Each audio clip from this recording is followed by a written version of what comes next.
you ever see the phone call. But you get the point, man. You get the point. All right, you trying to be too hasty in your spirit. You here, there, and you just exalting folly. So you don't want to be trying to be so righteous. You're trying to do too much, man. Don't do too much in this truth. In order for you to understand when you're doing too much, you're going to have to examine yourself in certain ways. Don't justify yourself. Everything should be based upon the law and the precepts, man. You understand? Let's get another precept. In the book of Galatians, chapter 5, and verse number 22. Let's get the fruits of the Spirit. Let's get the fruits of the Spirit. Galatians chapter 5 and verse number 22. But the fruit of the Spirit is love, joy, peace, long suffering. Love, joy, peace, long suffering, gentleness, goodness, faith, man. You understand? Long suffering is a part of the fruits of the Spirit. Long suffering is to have patience within your own spirit. You have you long suffering. It's not just long suffering to slavery that we going through in this society. You understand? Being long suffering is also talking about you long suffering with the trials and tribulations within your own spirit. Long suffering, the body that you're going through right now, to just make it as best as you possibly can in the land of the living. You understand? These things are important, man. Being long suffering within your own spirit is a part of the fruits of the Spirit. That's literally how you bear fruits. A tree is literally a branch. In order for it to bear fruits on different branches, it has certain aspects. That's what the fruit of the Spirit is. You go to the book of Mark, chapter 8, and verse 31, it tells you, hey, men in the ancient world, through the hand of Yahushua, they saw men as trees, and that's us today. Right? So you are this tree that has to bear the fruits. And one of those fruits is you being not hasty in your spirit. Elsewise, if you click the rev, you click the flip off, you're trying to do too much at one time, you add an unnecessary stress to your life when it doesn't need to be there, you understand? Then you're not actually reaping those fruits of the Spirit. All right, and this is the counsel that we got to attend to through the precepts of the Lord. All right, let's jump a chapter. Let's go to the book of Galatians, chapter 6, and verse number 4, I believe. Right, it says, Slakia, is it, do I want 4 or I want verse 9? Yeah, let's jump to verse 9. Galatians chapter 6 and verse number 9 reads, it says, and let us not be weary in well-doing. Right? Don't be weary in well-doing. Don't be weary in doing the right thing. Why? Because the only thing that's going to limit you from being weary and well-doing, why? Because you get tired of doing the same thing. You get tired of listening to the same music. You get tired of wearing the same fringes. You need some new fringes. You understand? Never get tired and well-doing. Because when you get tired of something, that means you've been exhausting it. You've been exhausting it, and now it's getting old. You've been exhausted, and now it's getting old. That's literally how your body gets tired. You know what I'm saying? I might be tired because I've been at work 50 days a week. You understand? I've been at work 50 days a week, and now I'm tired. So in order to be tired, look, the precept says, and let us not be weary in well-doing. To be weary is to be tired.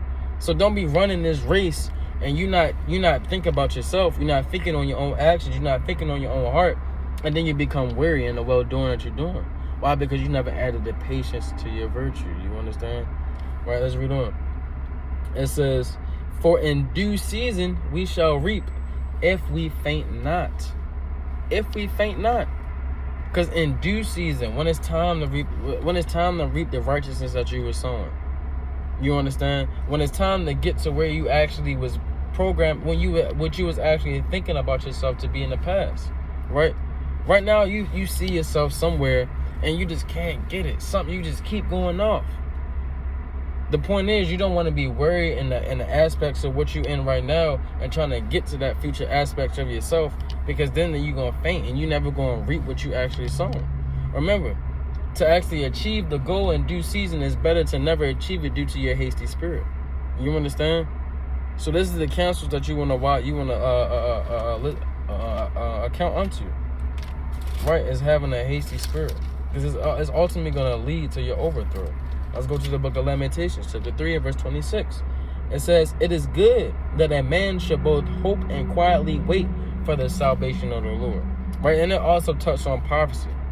It also touches on prophecy, because that's how men and women be falling out the damn truth, man. You just think everything you're doing, the righteousness that you're showing, you just never gonna reap it. Why? Because you came into the truth and you found out what's going on, and you never realized that you still living in the matrix that you're trying to condemn. You never realized that you still living the same lifestyle. You just change your morality and your actions, because you learn so much, and it's like you jump 50 years, but you never realize that you still at block one.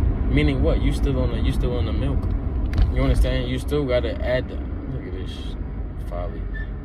You still gotta get the understanding. You still gotta get the wisdom in order for you to apply it to begin with.